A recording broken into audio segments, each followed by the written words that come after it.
looking at the home page layout, but at this point I've started to add content into the desired, into the appropriate divisions on the page. For an example, I inserted our banner that we've completed previously, and I've also added what we call placeholder text. Placeholder text is simply words, usually in Latin, that designers will put in place of the actual words that they want to use. And in so doing, they get a chance to see what the words will look like. They can format the words and things like that. Over here, I added some free downloadable navigation social network icons, and I simply inserted them where I needed them. And down at the bottom, I inserted a few thumbnails that I've made and some more placeholder text. I'm going to show you a few tricks regarding the formatting, however. For an example, up here in these upper divisions, I'm going to insert a placeholder image to represent the navigation buttons that I'll make a little bit later on. Here's how you do it. It's very easy in Dreamweaver. Insert, image object, image placeholder.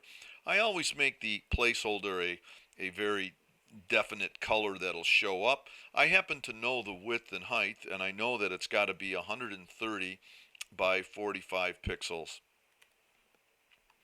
And there's our image. Now you'll see here it didn't quite place in the division. If that happens, just carefully drag it where you need it to be. Now I need one of those in all of those divisions, so a fast way to do that, just Control C to copy and put your cursor in the designated or desired division and just paste in. If it misses, just drag it into the right place.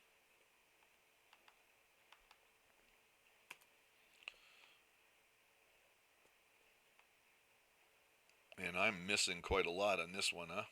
There we go. And you'll finish that procedure. Uh, there we go. There we go. Okay, one of the things that I'm going to want to do is add a back to top link, which is customary. So way at the bottom in my footer, I have my main links that I'll put in the footer, and I'll add the top link as well.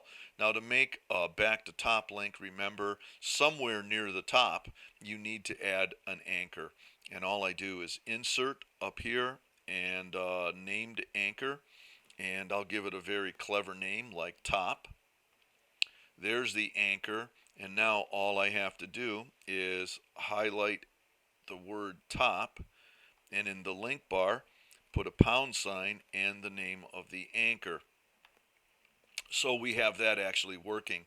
Now to see what these links look like, they're not linked just yet. An easy way to do that is to highlight the link, and in the link bar just put a pound sign. Therefore you have a link. It'll look like a link, but it will not go anywhere.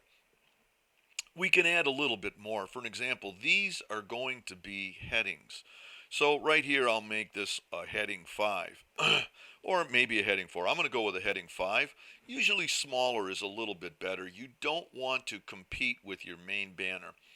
All right, now do you see what happened here? Curiously, whenever you add a heading tag, a heading by default has a line break above and below it, so now it's added that extra space. There's a very easy way to fix that. So if I put this, and to be consistent, I'm going to make this a heading. I'll make this heading 5. It does the same thing. And if I put a heading over here, I'll make it H5. It's going to do the same thing. So I was saying, how do you fix that? Very simple. If you'll scroll through your style definitions, you can use each heading one at a time, or I like to click all the headings all at once if they do appear like this, and you simply have to create the tag, select the tags that you want. I'm selecting all of the headings. I'll edit them, and here's how. Where it says block, that's where you deal with alignments. Where it says display, simply choose the inline option. And what that'll do is make it a heading, but it won't add the line breaks. So that solves that problem. Now right here in this link bar area, I have these, in this social network, I should say, social network area here, I'm going to fix this one particular division and adjust it a little bit. When I click on the division, I can see what it is. Inside right top box. So all I have to do is find inside right top box. And there it is. I click on it, hit the pencil tool, and for background color, I'm going to make this a white color. So that looks pretty a little bit better.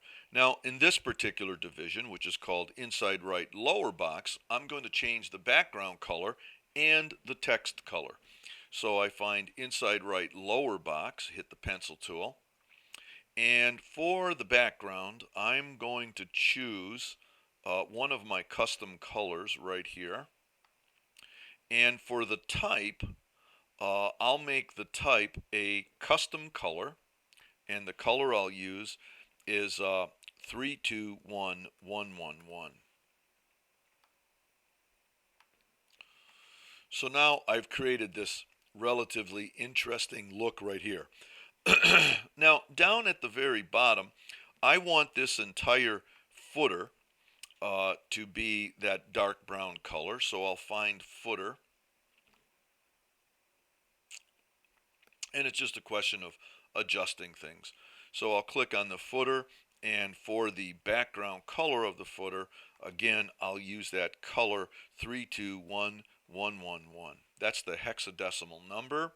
Now here where it says in this particular subdivision inside the footer, my font is aligned on the left and I want the font to be aligned on the right. So if I click that particular division, I can see what it is. Inside footer right, I'm going to go to inside footer right and adjust its block properties, its alignment properties, text align to the right.